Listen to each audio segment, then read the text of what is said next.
to hand over to Jason and the rest of them so that you guys can hear exactly what's been happening. Thank you very much, Jason. Thank you, Anthony, and thank you to all the organizers at the Johannesburg Bar, and especially the Human Rights Committee, and to Thabani Mpofu, Rosalind Hanzi, and Doug Coltart for agreeing to speak today. My task is briefly to set the context and introduce the speakers. A couple of logistical points just to emphasize up front. As Anthony said, we've reached the maximum number of participants for the Zoom webinar, but the event is also being streamed live via the Human Rights Committee's YouTube channel, and the details have been shared by the Johannesburg Society of Advocates on Twitter. You can post questions as we proceed in the chat. Please keep them brief and to the point, and I'll put them to the speakers at the end. Any offensive or disruptive conduct in the chat will, of course, result in the removal of that participant. This event is happening at the second attempt, following a last-minute postponement previously prompted by a last-minute objection from a lawyer with personal and professional links to ZANU-PF, practicing in Johannesburg. Frustrating as that was, it was just a very minor instance of how the regime is enforcing a totalizing narrative and shuts down any space in which critical views or concerns about human rights violations or the rule of law are expressed. As you'll hear, it does not matter what words are written on a placard or petition, or what the lyrics of a song are, they're silenced. Many people are appearing in court today as we speak, and some of our speakers have been acting for them and are coming from court.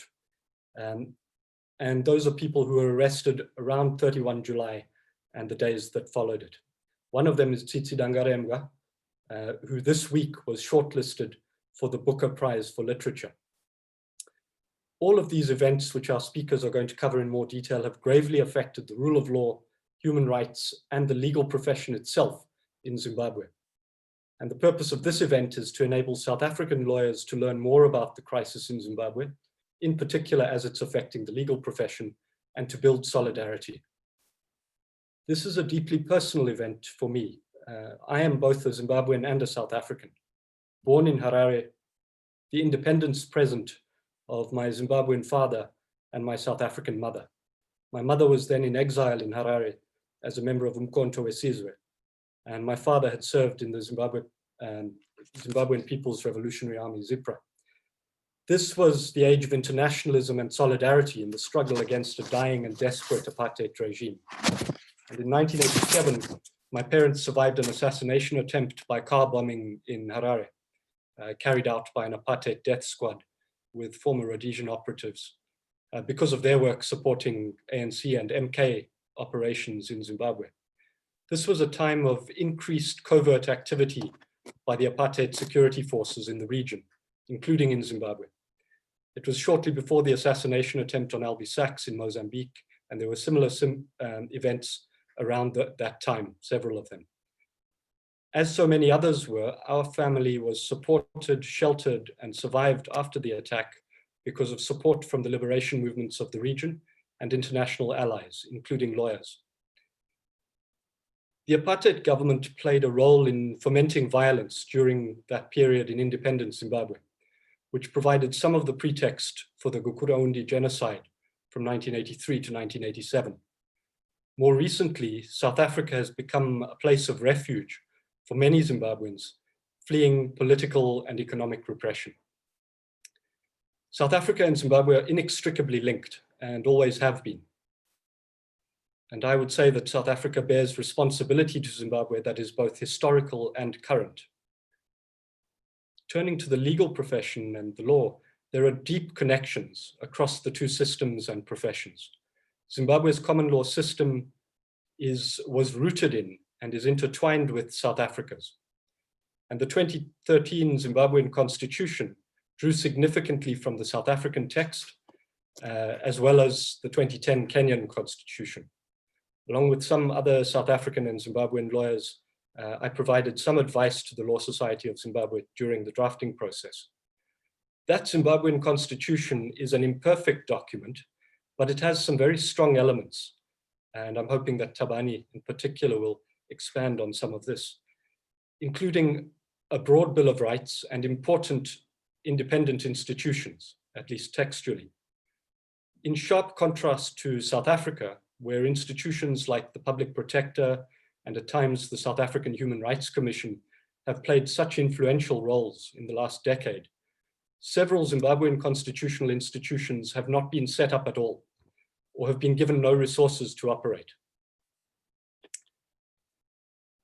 Following on the historic support shown by Zimbabweans, including lawyers, in the anti-apartheid struggle, the South African legal profession has also shown solidarity with lawyers in Zimbabwe and with the people of Zimbabwe in significant ways in the last 2 decades. I'll mention just a few significant examples. There were 2 major cases that reached the South African Constitutional Court.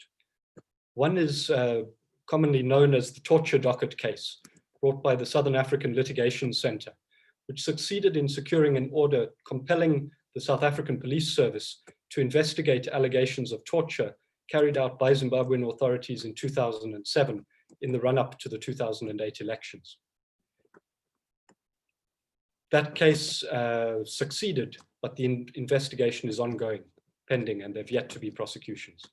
The second case that I'd mentioned was the Mail and Guardian case to secure access to the report prepared by Justices Moseneke and Kampepe on the 2002 Zimbabwean elections, which President Mbeki had commissioned but refused to release until eventually compelled by litigation. Another instance of this solidarity is really personified in George Bizos, the great South African human rights lawyer whom we laid to rest yesterday through a state funeral. Bizos was my colleague for many years at the Legal Resources Center.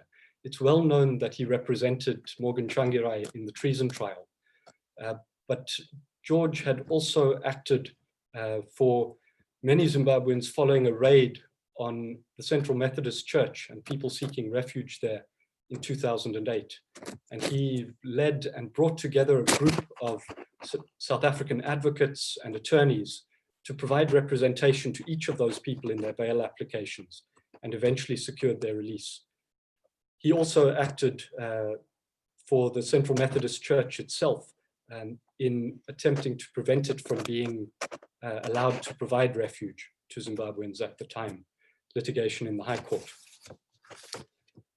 More recently, in 2018, a group of South African advocates acted pro bono for a party in the 2018 electoral challenge, in which Thabani Mpofu argued the main challenge. And that team of Gauntlet, Mpofu, Mukaitobi, and their juniors, McConaughey, Kloko, Zikalala, and Mitchell, prepared papers and agreed to act pro bono. They were denied right of appearance by the Minister of Justice in Zimbabwe, and their client in turn was denied the opportunity to make submissions in the hearing on the basis that their client was cited as a respondent, and respondents oppose, they don't support.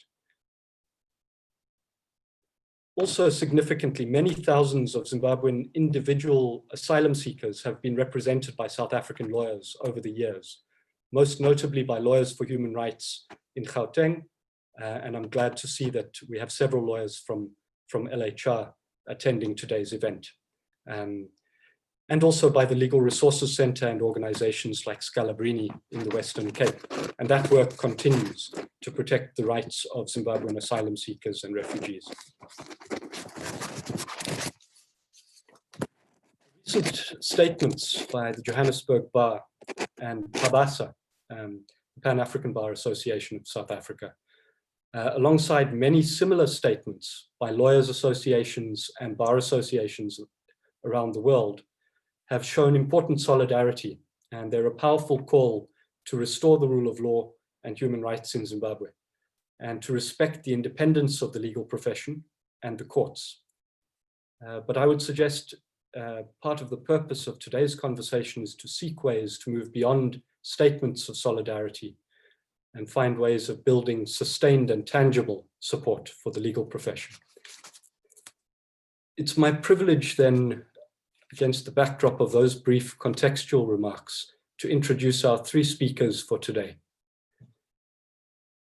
and I'll say a little bit about each of them. Thabani Mpofu is one of Zimbabwe's leading senior advocates. He's argued many of the landmark constitutional cases in Zimbabwe, and he became something of a national institution after arguing the 2018 National Election Challenge. And we can there see the lineup of speakers. In the 2018 National Election Challenge, he argued the main challenge on behalf of the opposition MDC alliance, and earned himself the legal nom de guerre Pith and Fulcrum. It was also one of, I believe it was the first case to be televised and live streamed in Zimbabwe.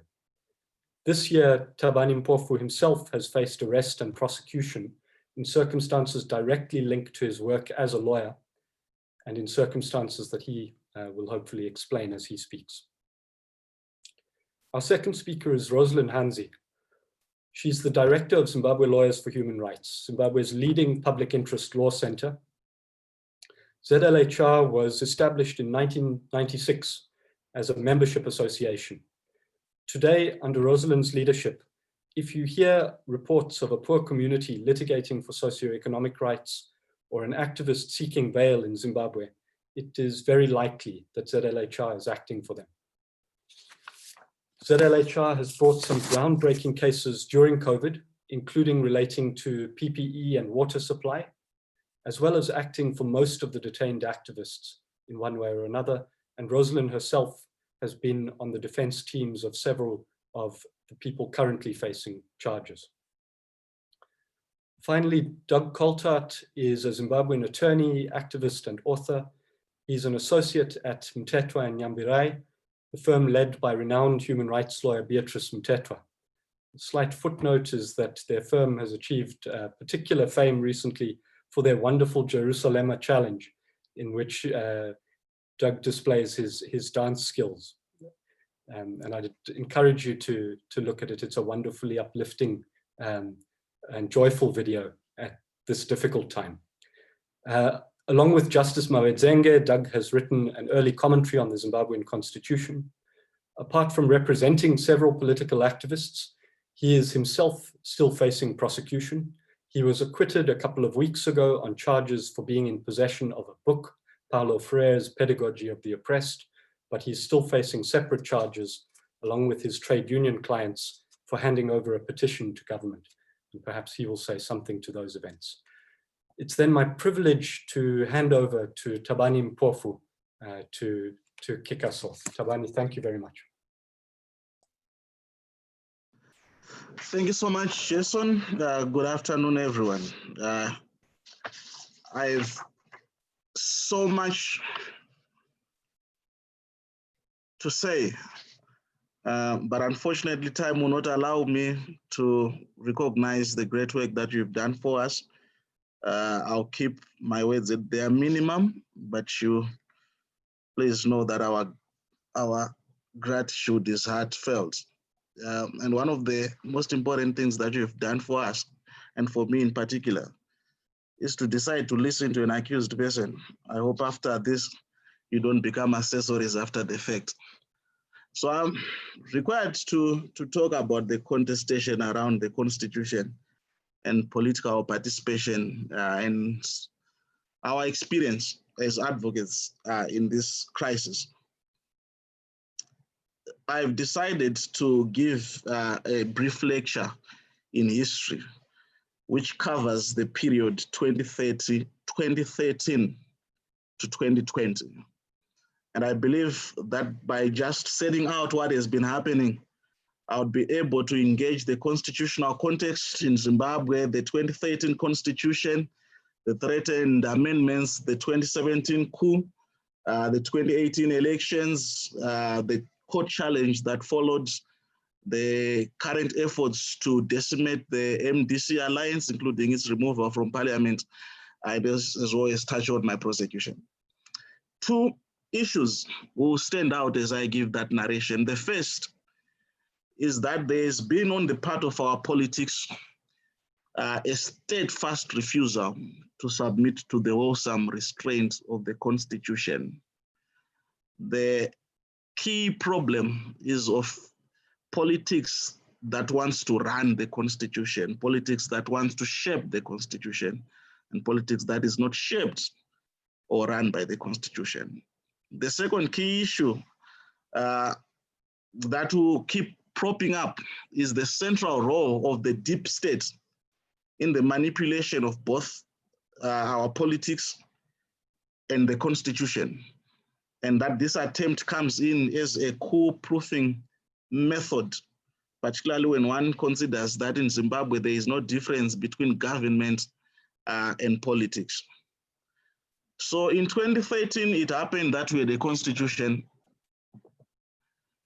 It was a replacement of the 1980 Lancaster House constitution, which had outlived its usefulness in many respects. But the 2013 constitution was not a voluntary process. It was an enforced process on the part of the states.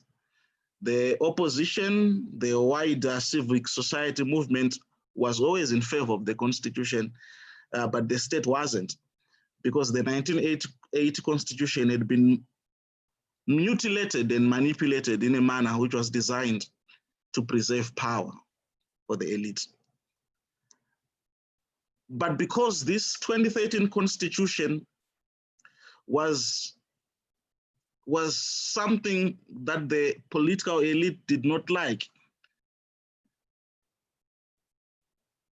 it was bound to fail.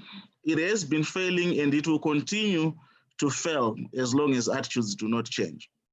So you will notice that from the very first moment that it came into effect, action to negate it in a meaningful way was taken. The constitution was always going to have effect if the politicians, if the political systems had properly responded to it. So you will notice that there are two cases which were brought to courts, which were designed to undermine the constitution. Those cases undermined the constitution, and the results of that continue to be with us. The first is a case which was brought by the Electoral Commission, by the president then, rather, Mugabe. He was claiming that although the courts had ordered him to hold certain by-elections, in parliamentary elections, Rose was involved in this and she saw through this thing. Although he had been ordered by a court to hold parliamentary elections in certain two constituencies, the Bebe case, he was not prepared to do so, and he wanted the court to agree that he could defy it as long as he brought forward the presidential elections. The purpose of that was to get the country into an election under circumstances where the constitution was manipulated. But because the Zimbabwe Lawyers for Human Rights and Rose was involved, as I've indicated, saw through it, they got us to resist that. I was involved in trying to resist it. We made it so difficult for them in the High Court, who were successful. But in a little while, they had brought another application in the Constitutional Court. It is called the Jealous Mawarira application. That application was granted. And as a result, the first elections, which were supposed to be the bedrock upon which our constitution was to be built, were held under contested and manipulated circumstances, brought about a result in 2013, which was not reflective of the will of the people. There was no celebration in Zimbabwe. There was no celebration in Harare. The goodwill of the people was taken away from that process. And so that precipitated a crisis to such an extent that by 2017, it was clear that Mugabe was not going to see his term through. And as a result of that, there was yet another critical juncture, yet another important event in the life of our constitution and in the life of our politics. And that was the 2017 military coup. The 2017 military coup was brought in the name of the constitution, but it is clear, and although we assisted it here and there, that it was actually not on the authority of the constitution. There are a few issues that one would have to talk about when it comes to 2017.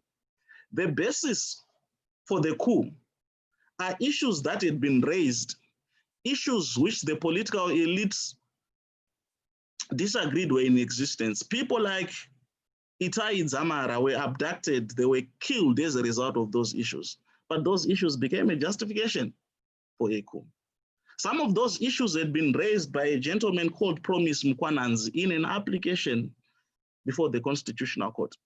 And the issue that Promise Mkwananzi raised was that Mugabe was no longer fit for office.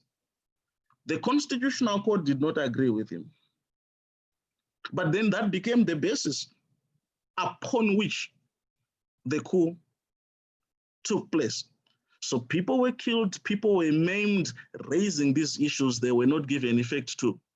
Nobody gave ear to those issues until the deep state took action in 2017. That is important, and I'm going to come back to it very, very shortly. But the 2017 coup gave people an opportunity to reform. And the reform was going to be possible under Tsvangirai, who was weakened, who had been emaciated by severe illness. He was not feeling well as a result of cancer. But then the political elite, once again in the governing ranks, tried to take advantage of him. And they did so. But as they were in the process of taking advantage of him, as they were in the process of selling a ruse, unfortunately, Tsvangirai died.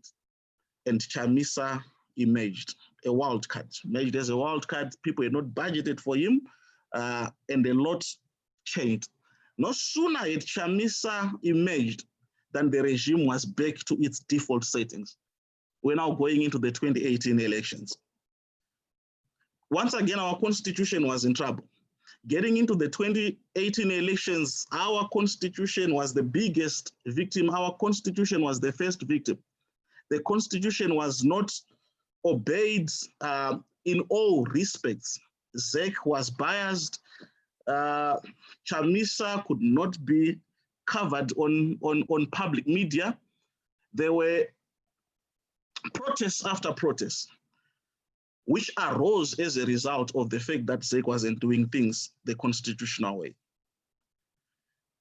Unfortunately, there were also judgments that affected the political process in a meaningful way. First, there was a High Court Bulawayo judgment,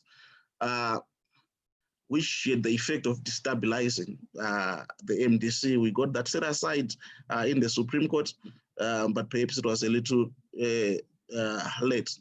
Then there was also a Supreme Court judgment which allowed effectively ZANU-PF to bus in school children and have them attend its rallies. And those images would then be aired on public media, giving the false impression that there was a lot of support. You can see that in the course of trying to negate the constitution, in the course of trying to affect the electoral outcome, the courts were really not spared. They to be used one way or the other. But that then led to a contested outcome of the elections. Now, August 1, you had the soldiers shooting victims, shooting citizens in broad daylight in the CBD. And that was meant to silence their voice. People who were saying, you have negated our voice, you have rigged the election, please announce the correct result. The response was to bring in soldiers with live ammunition to silence them. The Motlanthe Commission has made recommendations on that issue and nothing has happened. But the result is that there's been a rigged election, an electoral coup. The 2018 elections were important. They were supposed to sanitize the 2017 coup. They failed to do so because they then constituted an electoral coup. And with that, a legitimate crisis was precipitated. The coup was not washing away. So there was the constitutional challenge, the presidential petition. The constitutional processes that led to that challenge brought about much unfairness and left a bitter taste. And as a result, people did not believe, the majority of Zimbabweans did not believe that there had been a fair process. And even after a year, when the judgment of the court was eventually released, 137 pages long, there was a cryptic comment after 137 pages, still illegitimate. The legitimate crisis had not been resolved. But this legitimate crisis also precipitated an economic crisis. This crisis had lawyers at the center. It was the lawyers who had brought the crisis to light. It was the lawyers who had determined a political process. It was lawyers who had used the constitutional process to shed light on the illegitimacy of the regime. And for that reason, lawyers sinned against the regime and they became a target. And having become a target, the country descended into anarchy and national crisis was precipitated, aided by COVID and the lockdowns that followed after. So much happened under cover of darkness in 2020 in particular, from March. The national crisis that was precipitated by the attempt to deal with lawyers reflected itself in the following. Number one, there was an attempt to silence the lawyers, an attempt to present the picture that lawyers were not clean. So from the 1st of June up to the present day, there's been the continued arrest and harassment of lawyers. My arrest relates to a challenge that I represented certain litigants in bringing, challenging the validity of the appointment of the prosecutor general. I was 2 nights in the cells on account of an affidavit that I'd prepared.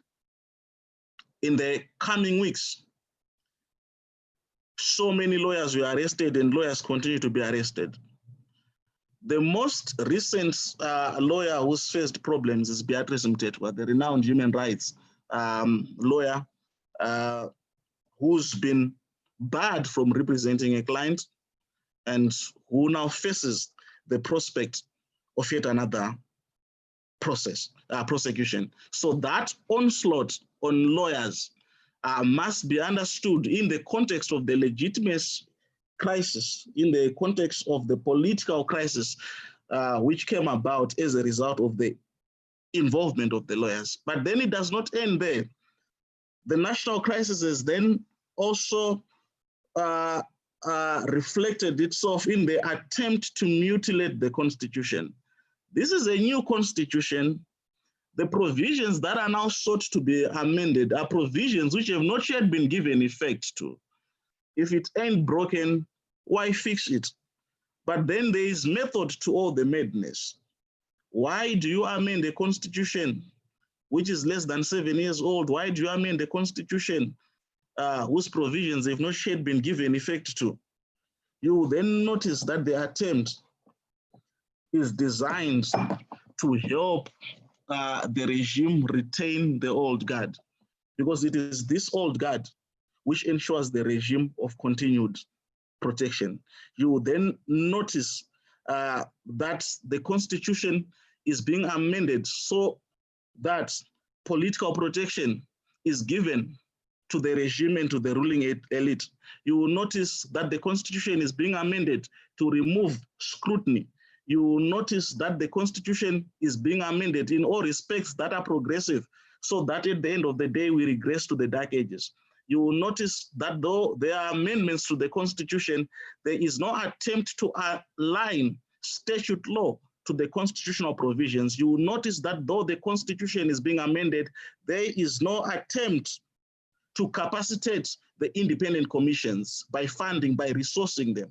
You will notice that as the constitution is being amended, there is no attempt to capacitate the independent commissions by ensuring that they have independence. The national crisis also reflects itself in the attempt to decimate the opposition. Now, this is a parliamentary process.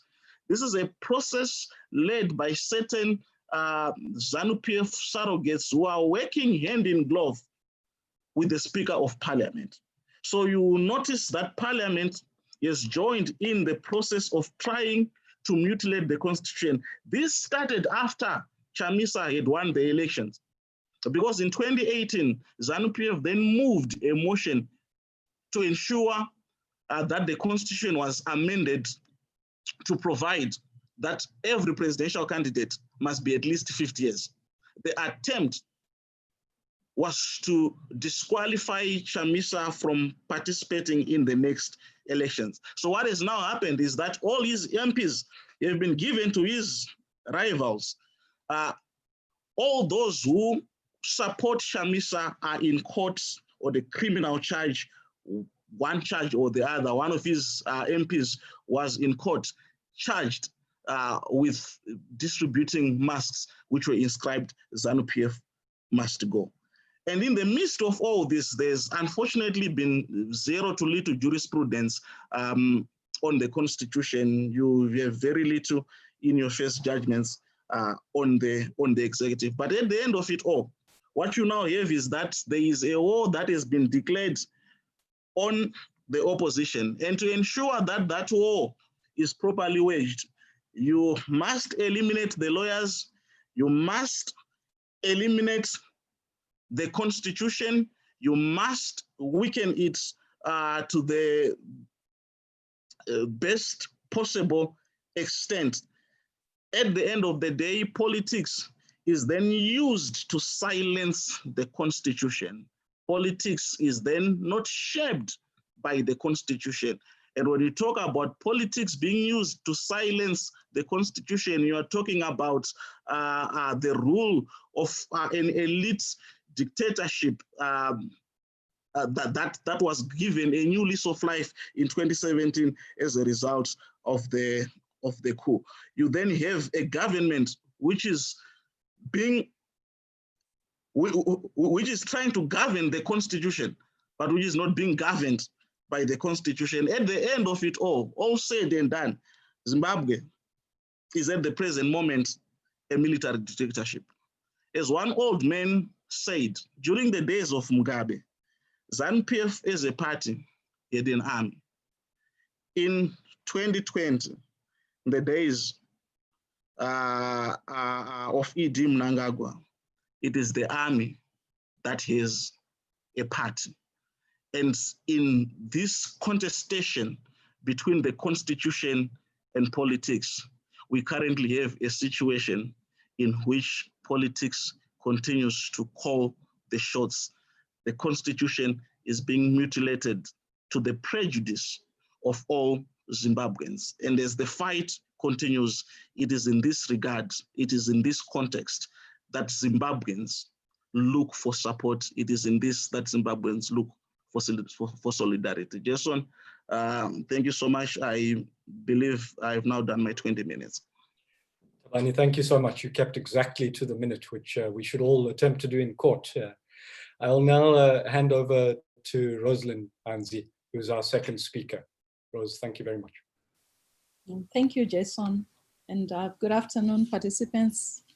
I'm going to pick up from where Thabani left off, and maybe just to provide our perspectives around the Bill of Rights provisions in the Constitution, as well as the other protections that we find in the 2013 Constitution that we've been taking advantage of as lawyers who are advancing the rights of the vulnerable and the rights of citizens who often come under attack from the state.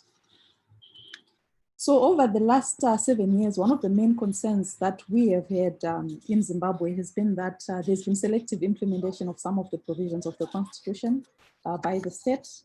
They cherry pick the provisions that they would want to implement. And in some instances, there's been non-implementation of certain provisions. And one of the main concerns that we have had, and the more common response that we have received from some of the state actors has been that some of the provisions of the Constitution cannot be implemented until the laws are aligned with the Constitution, which we have found quite strange, because the Constitution is the supreme law of Zimbabwe. And it states very clearly that if there's a law that is inconsistent with the constitution, then the constitutional provision should take precedence. But we have had problems with some of the state actors who have refused to implement provisions and said they are waiting for alignment. And the alignment of laws has been very slow. It has not been very participatory for the citizens. And in some instances, the prioritization has been of certain laws that the government actors feel are more important.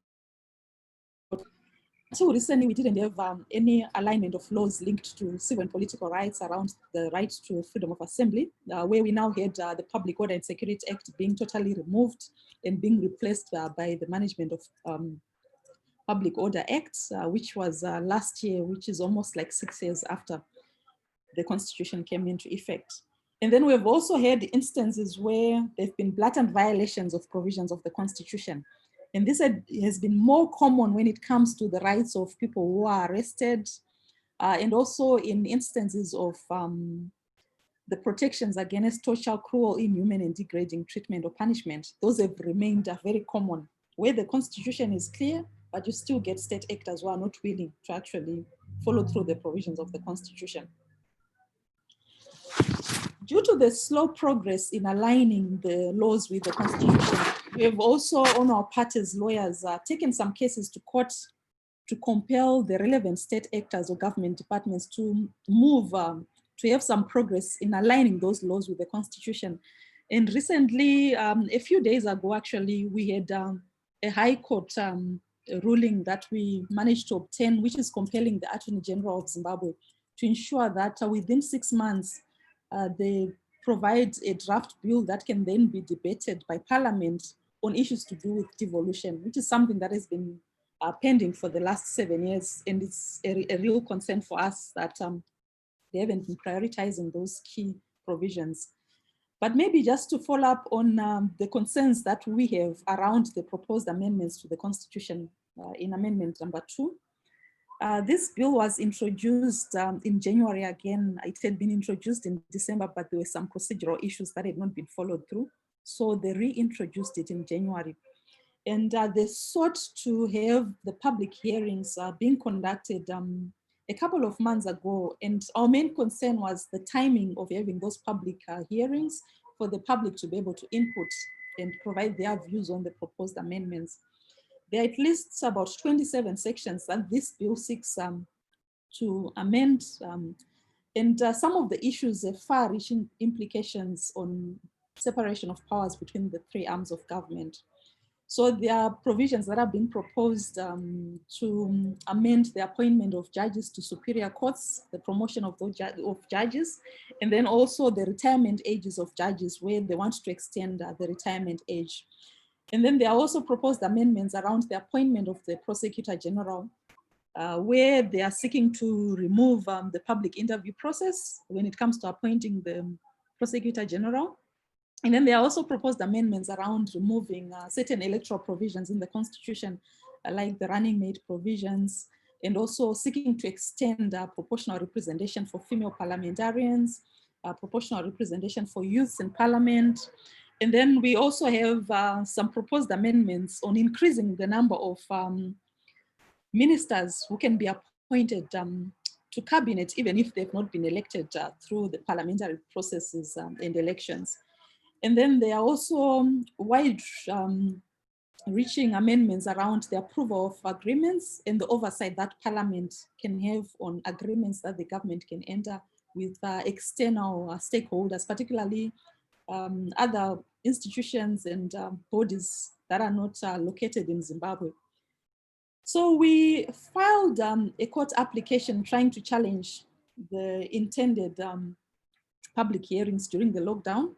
Our main concerns were that basically because of the restrictions in movement, not many people would be able to participate in those hearings. And we also felt that it was not really a priority for us to be amending the Constitution, but for us to be aligning the laws with the Constitution before we start amending. And from our own concerns, we also felt that some of the proposed amendments could actually be adequately dealt with by implementing the provisions of the Constitution. For instance, if you look at the extension of the female representation in parliament, we felt that we have very good provisions in the constitution around gender representation, which if the Zimbabwe Electoral Commission, for instance, then came up with regulations and compelled political parties to ensure that there's some adequate representation of the nominated candidates, then that could actually be able to address that gap rather than amending the constitution and extending the proportional representation. The application was not granted, it was dismissed as not being urgent. So that process went through, and a report has since been done by the parliamentary committee, and the bill is now going through the debate motions in parliament. So we are still trying to see whether there are any possibilities to do further litigation depending on the outcome of the amendments in parliament, but it's something that we are still looking at. So we've also sought in our litigation as human rights lawyers to defend the progressive provisions of the constitution from the proposed amendments, particularly given into account that they are amending almost 27 provisions in these proposed amendments. And these proposed amendments are from our analysis, they also seek to limit the ability of citizens to participate in certain processes, like the appointment of judges, the election of the vice presidents, because they seek to remove the running mate provisions, and also even the appointment of the Attorney General, the Prosecutor General rather, which is now going to be removed from the public interview process with the scrutiny and all the other transparency that is associated with that process. So over the last almost 6 months since the advent of COVID, we have also noticed that there's been an escalation in violations of human rights in the country. And our main concern has really been on the role of certain state actors that have the mandate to actually promote and protect human rights, particularly when we were looking at the actions of the law enforcement agents in the military that were taking center stage in terms of enforcing the lockdown regulations. So over the last 6 months, we have had many instances of citizens who have been arrested. We've had human rights defenders who have been arrested. Thabani has already highlighted that there are a number of lawyers who have been arrested, political activists and other human rights defenders, journalists, and others who have been seeking to assert and demand their rights that have been arrested. And of main concern with us has been the issue of the arbitrary nature of the arrests.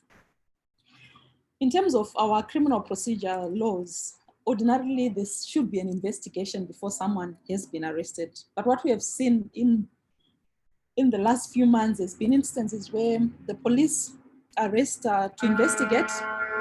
They arrest someone first and then they start investigating later. So this has also led to delays in terms of hearing of the trials where they seek postponements, and also even in terms of delays in hearing of bail applications where the courts have been sitting for limited hours because of the restricted business hours operations during the lockdown, although very recently the hours of court have actually been extended by the president actually a few days ago to be from 8 to 4:30. So we have had a challenge where most of the people that have been arrested have been detained for prolonged periods because the bail hearings have been stretched over weeks, where ordinarily they could actually be heard in a day or 2 days. And then we have also had challenges around the conditions of bail, where bail applications have been heard that have been actually imposed by the courts, which are seeking to limit other freedoms that those people who are going through those processes are facing, particularly where we see limitations in the right to freedom of expression being imposed as bail conditions for someone to be able to be admitted to bail. And then the other challenge that we have also seen has been the increased criminalization of the rights, particularly to freedom of expression, not just for journalists, but for citizens. We've had many cases where citizens continue to be arrested for making fair comment about political leadership in the country, In one instance, one of the citizens was comparing the leadership of the current president to the leadership of the president of South Africa around management of what was happening with provision of supplies for hospitals and the COVID issues. And that person was arrested and charged with insulting the office of the president. Over the past, we have actually taken a number of cases to the Constitutional Court to challenge the use of certain provisions of the Criminal Code against citizens and human rights defenders who are being charged with insulting the office of the president. And unfortunately, to date, we have not really had a positive ruling from in dealing with the constitutional issue. And in most cases, they've been encouraging the state lawyers and the lawyers for the defense to go and settle the issues at the criminal court level, where they actually, the courts can advise the lawyers representing the state that there is no crime that has been committed by this person, so there is really no case that should be before the Constitutional Court. So the issue of avoidance by the Constitutional Court in certain cases around issues of freedom of expression and the use of what we call the insult laws against the president has remained a major concern for us. More recently, what we have seen is that for those that are arrested and charged after expressing themselves, they've now been using also provisions of the public, the public order provisions in the Criminal Law Codification and Reform Act around public violence, as has been the case with Hopo Chingono and Jacob Ngarevume, where they're actually being charged with inciting public violence, and they are not being charged with other provisions linked to freedom of expression in the Criminal Code. The other issues, violations that we have also seen over the last few months have been issues to do with freedom of association. I think Thabani has already spoken to the targeting of lawyers who are being associated with the cause of their clients. And then we also have had the arrests of people who have been participating in protests, peaceful protests. I think Doug is going to be dealing with that. So basically, we do have quite a number of people that are being represented by the lawyers in the courts that are facing various charges around violating the provisions of the Criminal Law Codification and Reform Act. And the other violations that are of concern to us are issues around security of the person, where we have seen a number of activists and human rights defenders being tortured, and some being abducted and disappeared and then reappearing. Of concern, which is something that we have noticed over the years since 2008, has been that sometimes we've seen the victims of violations actually then being turned into the perpetrators or the criminals. And in this case, for those that are following closely, we do have 3 MDC Alliance activists who have made a report on being disappeared, and now they are being accused of making a false report to the police. They advised lawyers that they'd been disappeared, and an agent application was filed as a habeas corpus, although it was not eventually heard because they then reappeared. So in terms of the civil and political rights, those have been the main issues. But as an organization that is also seeking to advance some of the provisions in the Constitution, we've also done a lot of litigation around advancing the social and economic rights provisions in the Constitution. So we have filed a number of cases around access to healthcare for citizens. We have a more recent case that we filed a few days ago, where we are seeking to compel one of the city councils, the local authorities, to open some of the clinics to enable women and children to be able to access healthcare at a subsidized rate at city council clinics around Harare. And then we have also been doing quite a lot of litigation around the preservation of wetlands. We have seen over the last few years that there's been an encroachment on open spaces, particularly in Harare, which is affecting the water table and subsequently is going to be affecting the supply of water within the city. So we have had quite some progress in some of the cases there. But also maybe just to conclude by saying we have also filed a number of cases on behalf of victims of torture and police brutality. And we've managed to secure judgments, monetary awards on their behalf, where the police particularly and the military are being compelled to pay monetary awards to the victims by the courts. But just to highlight that of concern to us as human rights lawyers are the proposed amendments in the Constitution around the judiciary. That I think it's something that we'll need to continue to have discussions around to see how we can preserve the independence of the judiciary for us to be able to continue to approach the courts and defend the rights of the people who are victims of human rights violations, or who are going through the courts being targeted for asserting and demanding their rights. Thank you for the opportunity. Thank you very much indeed, Rose. And I'll then hand over to our final speaker, Doug Coltart, before we then move to put some questions to the three speakers. You can post your questions in the chat function. We unfortunately won't be able to allow people to go on video or speak to address their questions, but if you could please post your questions in the chat. Doug, over to you. Thanks very much.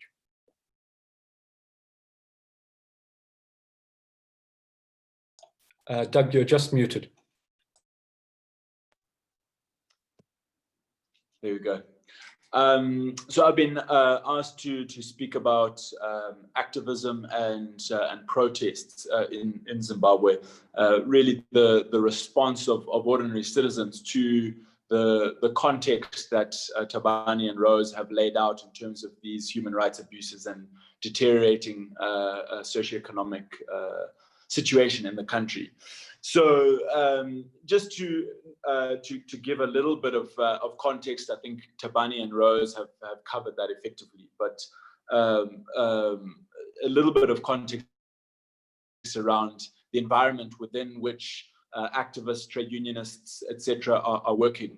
As you all know, Zimbabwe is an incredibly repressive regime. But in the last sort of year or so, we have really seen a major escalation in that. Going back to what Thabani spoke about, the killings in August of 2018 after the election, these were people who were demonstrating on the streets of Harare who were killed. There was further military killings in response to protests. In January of 2019, the military were deployed, and people were peaceful protesters killed in cold blood. And so, in that context, there has had to be a bit of a reconfiguration and emergence of unconventional forms of protest, which has been an interesting development.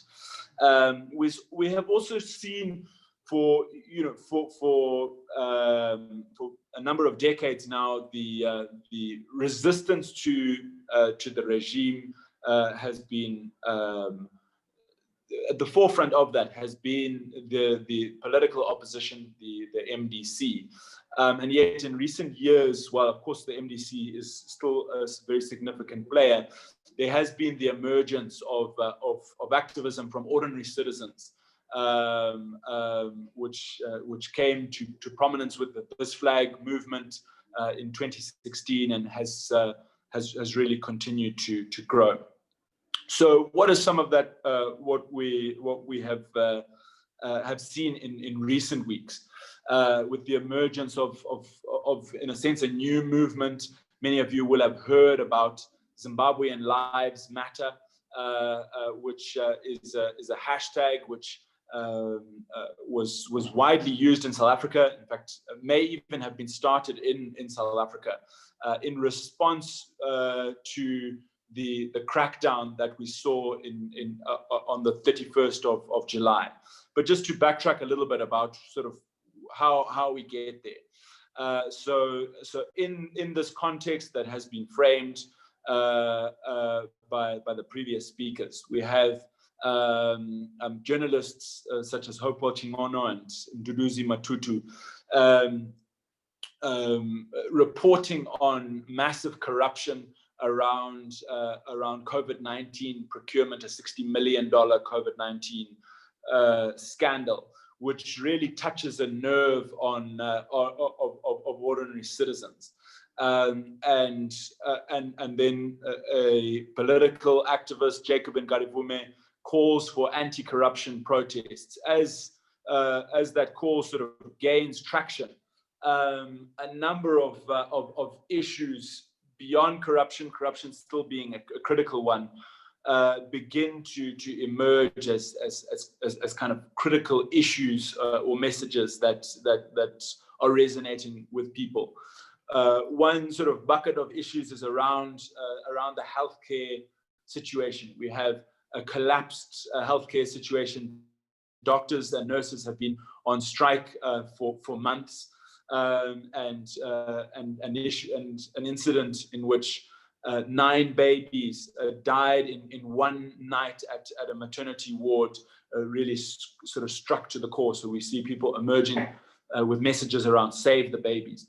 So then another sort of bucket of issues that kind of the protests have focused around is around the issue of livelihoods. We've seen the Zimbabwe economy has really deteriorated in recent months, or really since the 2018 election, with the splitting of the US dollar currency, which had previously been used, and the emergence of the Zimbabwe dollar with hyperinflation, the decimation of people's livelihoods. So protests, particularly from labor unions, etc., around livelihoods and salaries. And then of course, the issues around police brutality and abductions, which I'll get into in a moment, which have been another core issue or that protests have focused around. And then one additional message which we've seen emerge and come to the fore is the message of ZANU-PF must go, that has been used by activists to really try to get to the nub of what is perceived to be the primary cause of the suffering of Zimbabwean people. Being ZANU-PF not just a party, but a system in the country, a culture, the deep state that Thabani was talking about. And as we'll see, that really has that phrase "ZANU-PF must go" has become something that really has riled up the regime and has been met with a particularly brutal response. So, in terms of what some of the actions that we have seen on the ground from Zimbabwean activists and trade unionists, etc. Of course, as I mentioned, Jacob Ngarivume called for protests on the 31st of July. That was met with a brutal crackdown from the state, deployment of the military, which effectively led to the lockdown of all major city centers. And yet citizens did still innovate and protest in their own kind of ways. So what we saw was, instead of a centralized mass demonstration, dispersed protest in communities, people protesting in pairs or in small groups in their communities. But even with these kind of small protests, we still saw a major crackdown from the state. People being arrested for carrying placards saying some of the messages I've spoken about. Save the babies. A particular case that I am handling, which is, it really sort of sums up the tragedy of this. Two young gentlemen carrying a sign saying no to abductions, who were abducted and taken outside of Harare, blindfolded, taken outside of Harare, tortured for a number of hours, before being taken and handed over to the police. I'm speaking of Terence Guta and Loveridge Chinjwende. And it's these lesser known activists, ordinary citizens, if you will, who maybe don't have the prominence of certain, of well-known people, who often face the brunt of the brutality of the regime. That, however, hasn't led to the dissipation of protest. Has continued to be ongoing. What we've seen emerge is what people have called solo demonstrations, solo demos, where people take an image of themselves carrying a placard.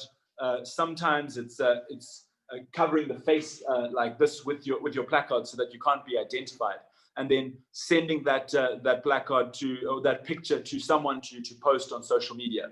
Which there we start to see the merging of social media activism, which has a role but also has its limitations, with taking some form of real world on the ground action in order to not be silenced despite a highly repressive environment. We have seen the emergence of artists, singers making music or art in protest to what is going on, which is encouraging to see.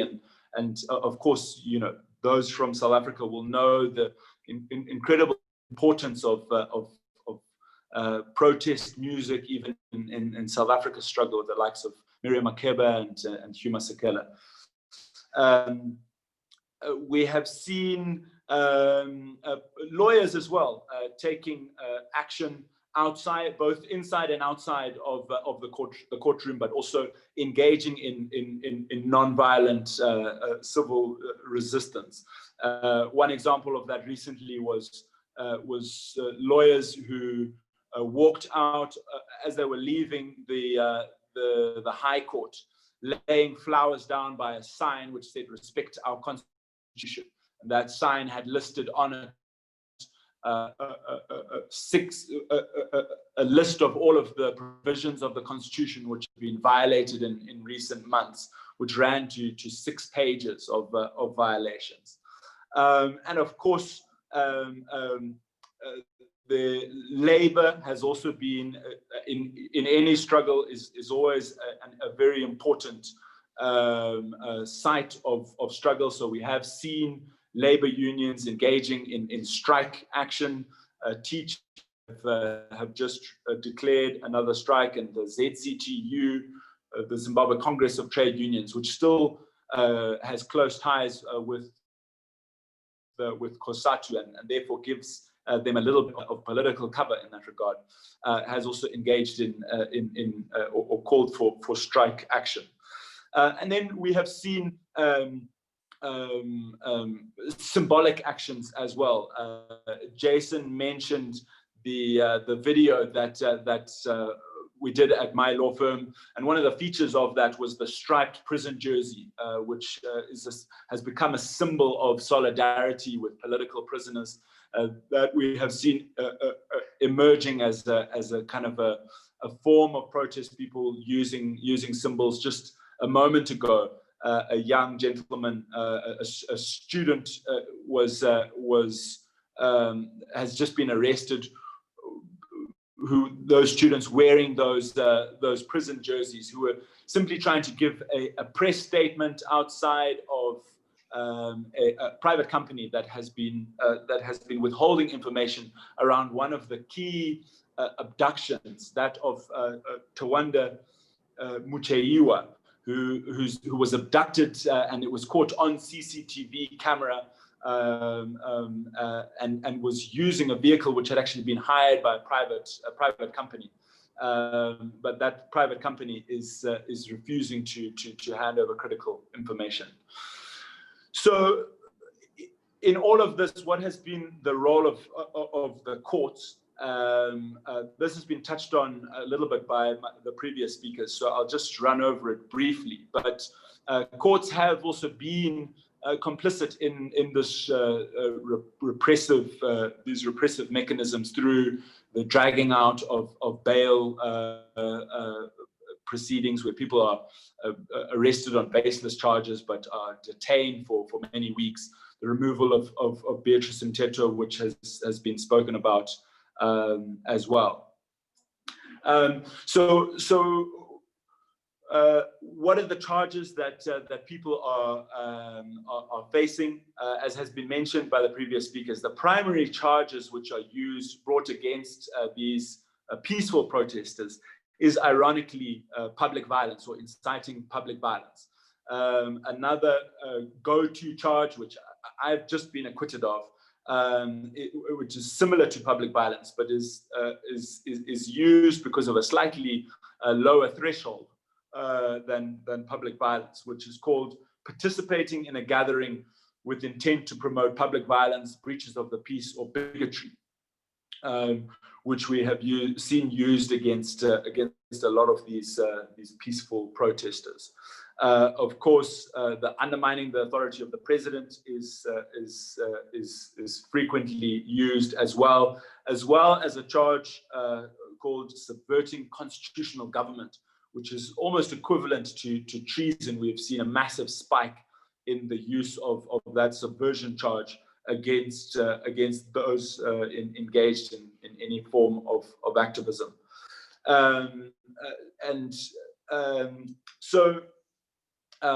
Just to touch a little bit, I've been asked to speak a little bit about my own experience of facing some of these issues. So there've been a number of incidents just over the past year or so. I was arrested representing clients, some trade unionists who had sought to hand over a petition to the Minister of Finance about their salaries. Just to give some context to this, these are teachers who are earning the equivalent of about $35 US. What that is in rand, you'll have to help me, but it's way below the poverty datum line and not enough for anyone to live off. They sought to hand over a petition and had requested my assistance to be there as their legal representative. They were arrested, and I was arrested with them, assaulted by the police on the pavement, and then detained and charged. That prosecution is still ongoing. We're waiting a ruling on an application for discharge, which we're hoping may be handed down next week. As Jason mentioned, I was also part of a meeting which was raided by state security forces, which illustrates one of the most concerning aspects of our security apparatus, the use of what are called ferret teams. These are combined forces of the Central Intelligence Organization, military intelligence, and some units of the police, which typically engage in acts of abduction and torture. And that was the case in this meeting where teachers were studying the book Pedagogy of the Oppressed. A number of teachers were abducted and brutally tortured for a number of hours before then being handed over to the police. We see the complicity of the police in that process, where people who have been abducted by people who are not police, who do not have who do not have arresting powers, but then those persons being accepted into police custody. That matter we have now been acquitted of, which is a relief. Then there are a number of other ways which human rights defenders or lawyers who are seeking to represent activists are also targeted. In the past, I have, with our professional exams, I received a tip-off that there had been an instruction to fail me in those professional exams, and I was later informed that I had in fact failed, and it was only when I challenged that and managed to obtain the transcript and prove that this manipulation had happened, that I was then allowed to pass that year. And then, of course, there is the constant harassment through state media, false allegations being made. I think both Rose and Tabani have also been the victim of that, with one of the most absurd allegations leveled against me when I was representing a group of doctors who had been striking, was that I was flying around the country in a helicopter, throwing bags of money to doctors all across the country to encourage them to keep striking, which it seems laughable and absurd. And it is, but the constant denigration of human rights defenders through the state media is a real shame. So to close off, I would just like to touch on what is to be done, what can be done by yourselves as interested people in South Africa. Of course, the real work has to be done on the ground here in Zimbabwe, and we are aware of that, but we appreciate the solidarity from all of you. I think this event is a fantastic example of something that can be done, giving us a voice and informing yourselves, and it's something to build off. I think another thing I would really encourage South African lawyers and particularly legal academics is to write and critique our court judgments. This is a major gap in our legal ecosystem.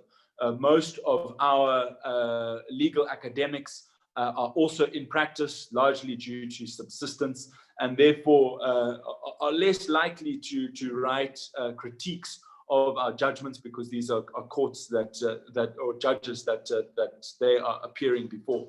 And so there's a huge need for that. There's some horrendous jurisprudence that is handed down from time to time, and there's a real need for the critiquing of that. And I think there's a real role for South African lawyers and academics to play in that, given the close sort of intertwining of our two jurisdictions.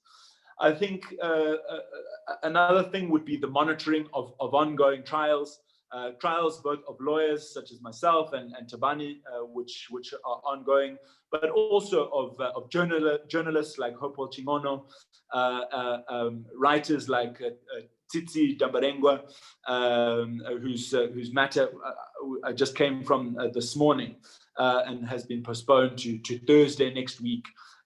Your ongoing monitoring of those trials is incredibly valued, and the statement that was issued by the Joburg Bar in respect of the disqualification of Beatrice played a very important role, and we would really appreciate more of that.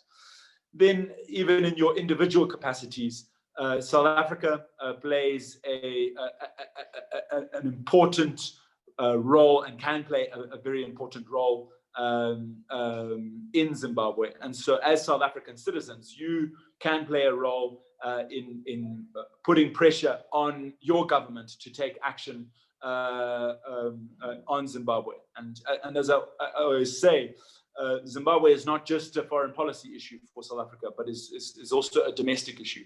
And so this is a critical aspect which you can play a role on. And then lastly, for those who have the activist budding inside you, to also take action, whatever solidarity action that you can take, whether that is staging your own solo protest and posting a placard with Zimbabwean Lives Matter, or a solidarity statement with what's going on in Zimbabwe to social media, lawyers taking action, whether that's in the courts or outside. But we'd love to continue engaging, and we really appreciate you coming to this event. And yeah, we'd appreciate to continue the conversation. Thank you so much, Doug, and also to Rose and Thabani. We're going to move straight into the questions and answers. I've been collating the questions on the side and have grouped them broadly into two categories: questions focused on events in Zimbabwe and questions focused on what can be done in South Africa, what's happening in South Africa in relation to Zimbabwe. So I'll start with the first Zimbabwe-focused set of questions, and there are 5 of them. And perhaps I'll try and identify which speaker they tend to be directed at, although that's not always said. The first is a question from Frank Zibusiso Nyati, and I think this is mainly for Thabani. It says, if I recall properly, there's a judgment by Chiweshe JP, which stated that the actions of the military at the time Mugabe was removed were lawful. Was this ruling set aside? If not, why do we refer to those actions as a coup? I ask because at that time, some of the present panelists argued it was not a coup. The second question is from Uchengeti Wacha, and I think it's mainly for Thabani and Rose. And Uchengeti says, given that the public consultations for the constitutional amendments occurred during lockdown, forcing some consultations to occur online, is it the opinion of the panel that these consultations were constitutionally compliant? The third question is really a set of questions, and probably for all speakers, from Takudzwa Kamba. And it's about the role of the Law Society of Zimbabwe. And the general question is, what has the Law Society of Zimbabwe done in relation to a number of things that Takudzwa identifies? And these are, what has it done in relation to ensuring and guaranteeing the freedom of expression through peaceful protests for citizens? What has the Law Society done to protect the people's vote between the Mwanzora and Chamisa case? And if something positive is being done, when are we expecting results on this issue? And thirdly, which measures has the Law Society put in place to tackle military, police, and state security brutality in Zimbabwe? Are the measures sufficient? If not, what further steps is the society going to do to protect the public? And the question focuses on the Law Society, but perhaps it also means the legal profession to some extent. The fourth question is from Carmel Rickard, and I think this one is mainly for Rose and Doug. Regarding the pedagogy of the oppressed case, you said that some of the group had been tortured, but that the case itself has been withdrawn, or at least everyone was acquitted. My question is, how successful have damages claims for torture been in such cases? And Rose, you mentioned some of those earlier. And finally, for now, in this set of questions, it's really a comment from Kudakwashe Marazanye, and I think it's for all speakers. There are a number of different elements to it, but if you can just bear with me. The Zimbabwe crisis is contrived by the West to put pressure on ZANU-PF to reform, a euphemism for weakening ZANU-PF or the state to make it amenable to manipulation by the West. Because the West failed to get MDC into power via elections, they now precipitate a fake crisis, funding activists to provoke the state and destabilize the nation. The main plank of engineering a crisis in Zimbabwe was economic strangulation via sanctions, which is why Zimbabwe was the only country denied a COVID bailout to ensure maximum COVID deaths, thus validating the crisis narrative, justifying international intervention. A white monopoly captured ANC is the errand boy for imperialists to pressure ZANU to bow to Western demands, to talk with MDC and form a GNU or NTA. The military won't leave politics and I think this is the nub of it, the military won't leave politics as long as the USA, UK, and EU are interfering in Zimbabwe via CSO proxies. So if we could take that set of 5 questions first, and I'd suggest we go in the same original order, starting with Thabani, and if you could try to keep it to about 2 minutes each so that we can deal with the second round. Thank you, Jason. Regarding the first question, the order by Chiweshe JP has not been set aside. It is an order, it is not a judgment. The fact that this was a coup is not changed by the order or by the fact that we could have argued that the military was entitled to intervene. If you are to go jurisprudential about this, I think the person who asked the question would be aware of the Kelsenian theory of effective control. The Kelsenian theory of effective control says you can actually have a coup, but that coup must succeed for it to be lawful. So calling something a coup is characterizing it correctly. As to the legal implications of that, that is something different. And my view on that is that the coup has failed to wash. The 2018 elections were meant to have made it wash. They failed to make it wash. But I would be cheeky and say the coup is against government and not against Mugabe, because Mugabe was never validly in office. What happened in 2013 was not an election, it was a charade. The second question relates to the consultations during COVID. I do not think those happened because of the order referred to by Rose. Parliament actually wanted to proceed and have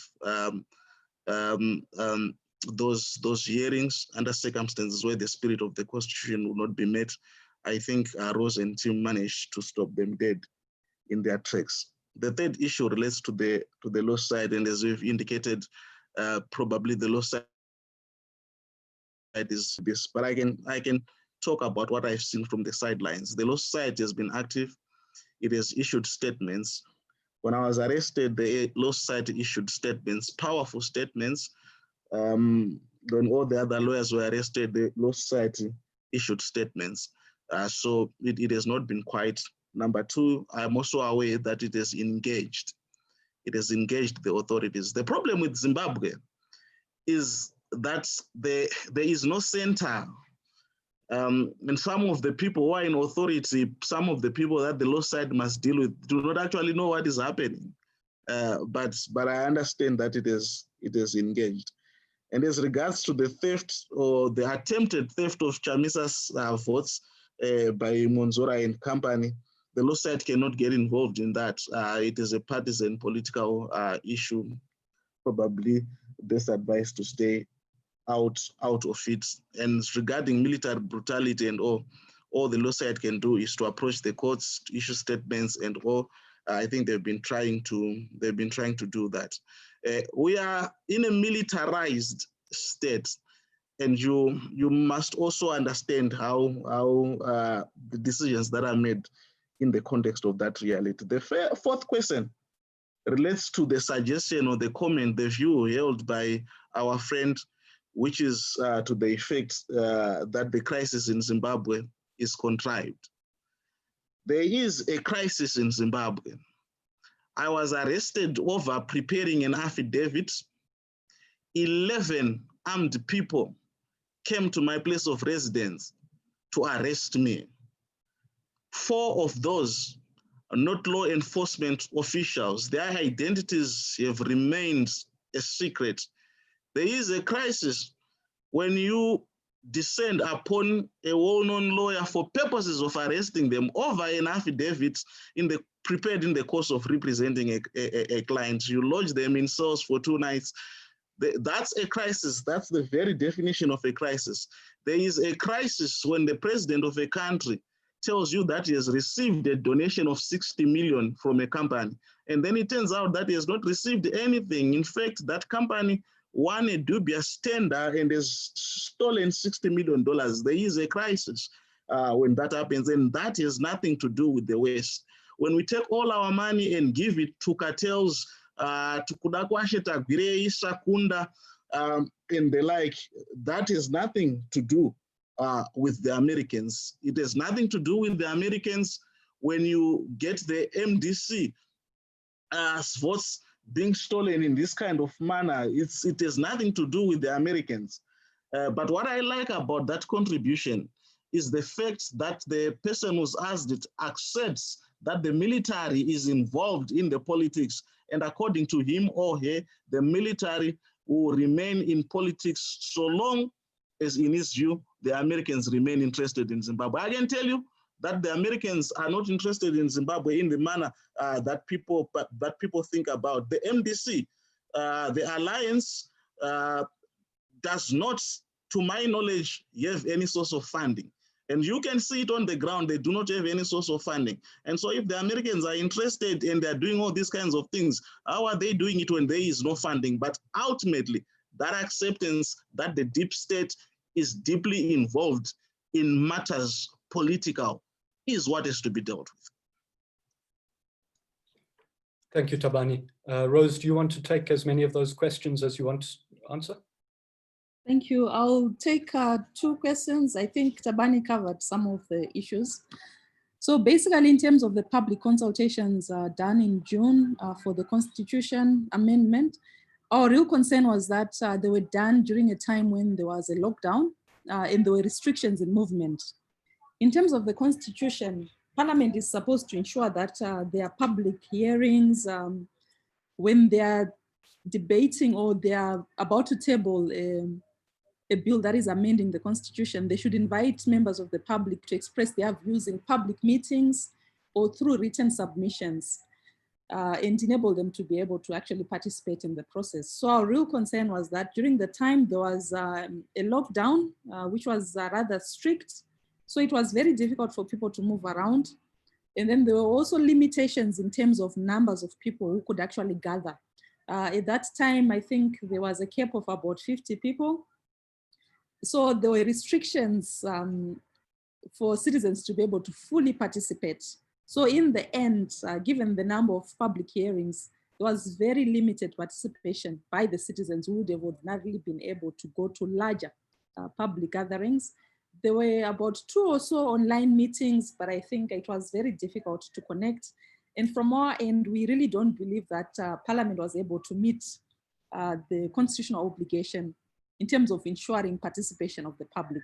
Although they say that they managed to reach out to some people, but we feel that it was not very representative. And it's something that we're going to be considering depending on how this process is going to proceed, the outcome of this process. And then in terms of the question around whether we've actually been able to get damages, monetary awards on behalf of victims of torture, we have actually been able to get monetary awards. The main challenge that we have had has been the excessive delays in the courts, where you have a case, for instance, if you have been following the proceedings in some of the Zimbabwean courts, we had a case involving Justina Mukoko and other people who were abducted in 2008, which was only finalized last year. And naturally, when the case was instituted, it was supposed to be in United States dollars, the monetary awards. But by the time the case was finalized, they'd introduced the local currency. And of course, the value of the award was very much eroded because of the passage of time. So we have had challenges of the delays in determining these cases, but definitely we've been able to secure some awards. And in a few cases, we've had challenges where the police or the state actors involved do not pay on time. And then we have to institute further proceedings to compel them to pay, but they do eventually pay and the victims do get some sort of compensation, although it's not to the value that they would really want. Thank you, Rose. Doug, before you go ahead, and I think you're responding to one of the questions in the chat, if our speakers are comfortable, we'd ask that everyone remain for an extra 10 minutes just to deal with the second set of questions so that we can round off nicely, as long as you're not, that doesn't cause problems for any of you. And we'd invite our participants to remain behind also. We'll wind up in 10 minutes. Doug, over to you to take as many of those questions as you would like to respond to. Sure. I think that the questions have largely been dealt with, so I won't repeat what's been said by my colleagues. Just to say that in that we are suing the case. We are pursuing those the damages claims. I'm pursuing in one of my personal cases, and in the cases that I mentioned, we will be pursuing those civil claims. And just in answer to one of the questions in the chat, the name of the two young men who were abducted, that's Terence Guta and Loveridge Chinjwende. I'll type that in the chat so that you get the spelling. Thanks very much, Doug. So I'll move on to the second set of questions. And these are questions that are more focused on South Africa and the South African legal profession in relation to Zimbabwe. And again, there are about 5 of them. Some are just comments. So the first 2 are really about what impact South African action has. The first one is from Caroline Dreyer, who's a member of the Johannesburg Bar Council. And she says, ZANU-PF has in press reports in the last week denied that there's a crisis in Zimbabwe while meeting an ANC delegation that was visiting. Has this visit by the ANC delegation and that of the Minister of Defense, whose reasons for being in Zimbabwe are not exactly clear, had any impact, positive or negative, on the current position in Zimbabwe? And then the related question is, how can South African lawyers show support or solidarity with our Zimbabwean colleagues? Do statements from the South African legal profession, such as those of the Johannesburg Bar and Pabasa, make a difference? And then the third question is from Nosi Sakekana, who says, I may not be sounding like a lawyer now.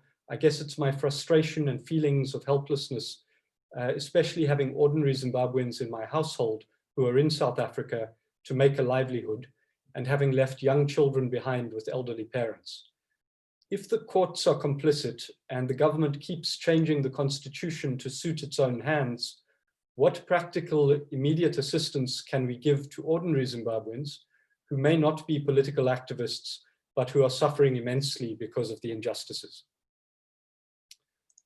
And then the third is from Tamstang Sibanda,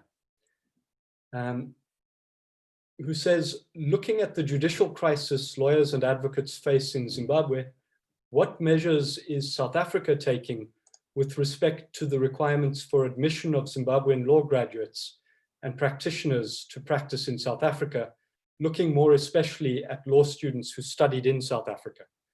I'm asking as this may be of assistance in strengthening legal practice and rule of law within SADC.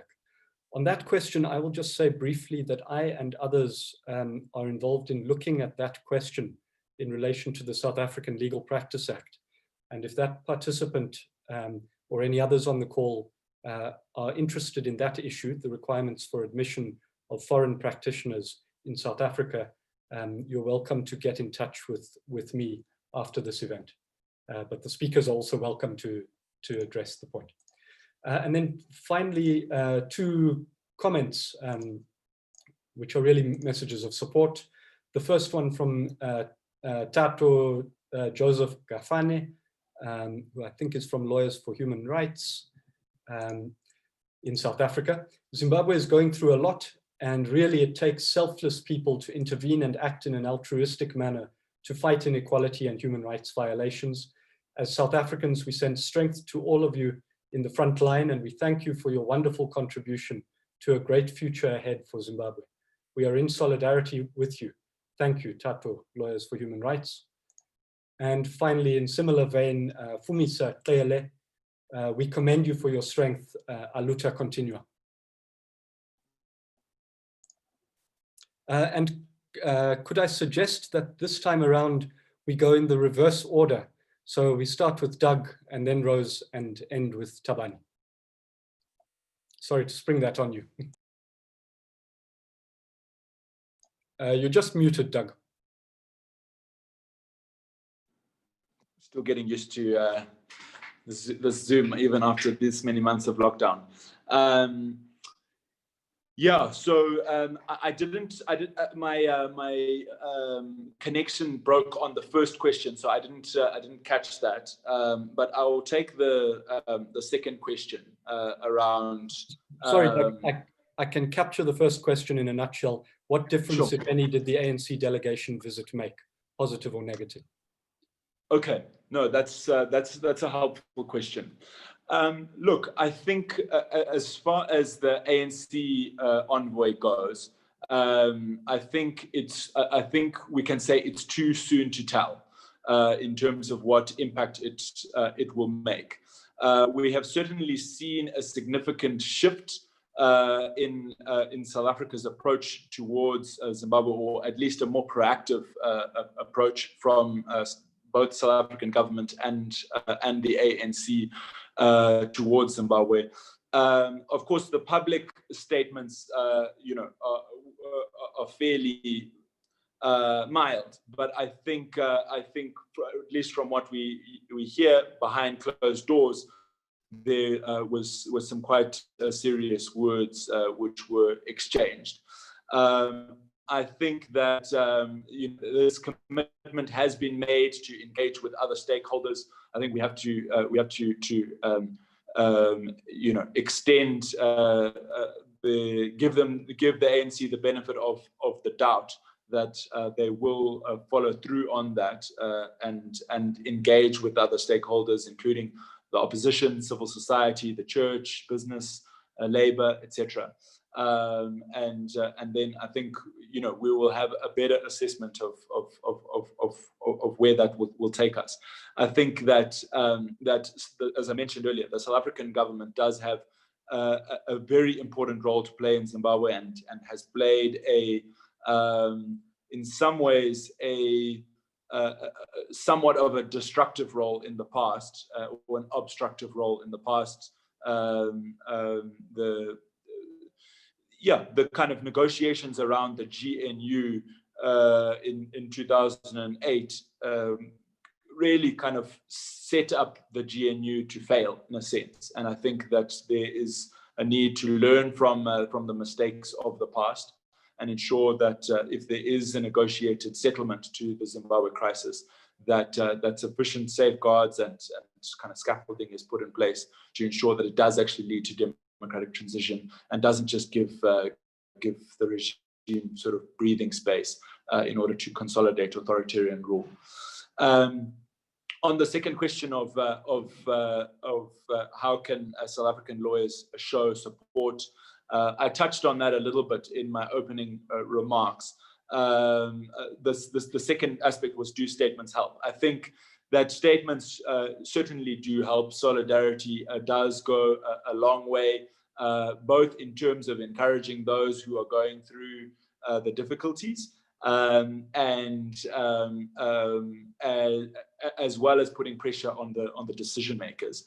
I do think that it's important to also think through how to go beyond statements, and so that's where some of the other suggestions that I've made around directly critiquing judgments or monitoring trials, etc., would come in. I think I don't want to take too much time, so let me just leave it at that, and I'll allow the other participants to respond to the other questions. Thanks very much, Doug. Over to you, Rose. Thank you. I'll just take two of the questions. There was one question around whether the visiting delegation that was in Zimbabwe recently had any impact. I think in terms of just showing the people of Zimbabwe that we still have some support from the other SADC countries, it did send a message to the citizens, although of course the ZANU-PF officials have also been issuing their own statements around the purpose of that visit and who they will be able to meet if they're going to come to Zimbabwe in future, and the limitations of the engagement. But definitely I think for the ordinary citizens, it creates some hope that there will be some countries who can come and assist to resolve the issues in the country by obviously engaging with the relevant political parties that are in control of the country. And then the issues around what practical assistance can be given to ordinary citizens. I think the most practical that would be feasible is allowing opportunities for employment of citizens so that they actually earn whatever they are paid. in Zimbabwe, we do have very limited opportunities for employment, but in the past, we have also seen that some of the Zimbabwean citizens who have crossed over to South Africa have had challenges around the xenophobic attacks. So we do hope that's something that can be addressed where they are genuinely seeking employment, where they cannot find any employment in Zimbabwe, for them to be able to earn a living and be able to then support their families in Zimbabwe. That's all that I can contribute. Thank you. Thank you very much. And over to you, Thabani, to respond to those questions, and then we'll round off. Thanks very much. Thank you, Jason. The statements issued by the Johannesburg Bar are very important for two reasons. Number one, and they've obviously had the desired effect. Number one, the Harare regime hates scrutiny. So whenever it is scrutinized, it doesn't feel comfortable. So we welcome every manner of scrutiny, and those statements constitute just that, and that is important. No dictatorship loves scrutiny. Then secondly, the statements are a bit more candid, they're a bit more hard-hitting than we otherwise could do. I can tell you, for instance, that when I was arrested, the local bar wanted to issue a statement. They actually agreed on the wording and all. But you know, things then happen. But with you guys, you are able to still go ahead and kind of issue that statement. It will be candid. It will deal with all the issues and all issues that we cannot deal with from this end. So I would like to thank you for that statement. Please continue issuing them. Please continue bringing them. They make a huge difference. And as regards the ANC visit, it is important for the very same reason. The regime doesn't like scrutiny. What the regime has been able to do for the last 25 years or so is to characterize the Zimbabwean question as a white and black issue, as a land issue, as an issue between Africa and the West. So when the ANC comes to the party, when the ANC comes and says, this is nonsense, stop this kind of nonsense, that kind of takes away a defense which the regime has availed itself of for a very long time. It puts it in a position in which it must face reality and slave off all dreamy sentimentality. So the statement by the ANC, the visit by the ANC, all those are important. And if you want to see how important they are, look at how the regime started screaming after the ANC visit. So you guys, my thinking is you could also put pressure on your government so that it continues with this kind of thing, because it hates dictatorships. And finally, there's the question as to how the ordinary Zimbabweans are to be assisted. There are two issues there, in my view. The first is that please press your government. If Pretoria says no to nonsense happening this side, there will be fundamental changes, obviously. But there is a more fundamental issue. The Zimbabwe Lawyers for Human Rights, the activists, the politicians this side, they've been fighting for the diaspora vote. Just before the 2018 elections, we were back in courts. Rose was pushing for that very, very hard. We had a matter in the Constitutional Court. They didn't grant us the relief that we wanted. And as a result, there's still no diaspora. There's still no diaspora vote. You have more than 2 million Zimbabweans living in South Africa who are eligible to vote. And if something were to be done by way of putting pressure on Pretoria to ensure that at least people in South Africa vote, you would find a result which is at least representative of the wishes, not which is representative of the wishes of Zimbabwe, because you still find it here, but which would make it a little bit difficult for the rigging machine to work. So it is important to get South Africa to put in place the necessary mechanism to ensure that Zimbabweans, or at least in South Africa, are able to vote. The Zimbabwean problem is a South African problem, and deeply so. Thanks, Jason. Thank you very much, Thabani, and to all of our speakers. I'm going to hand over to Anthony Bishop to wind us up. Thank you very much, Jason. In closing, I'd like to say thank you very much to all of our speakers, to our moderator, and to all of you who've joined in to the webinar for making this happen. Without you and your questions, it would really just be 3 people talking about it, but the interaction really makes it special. Thank you also to the Bar Council of the Johannesburg Bar, who has stood wholeheartedly behind this webinar and it taking place. I'm sure that there are going to be more to follow. It may be on Zimbabwe, it may be on something else, on other experiences elsewhere, only time will tell.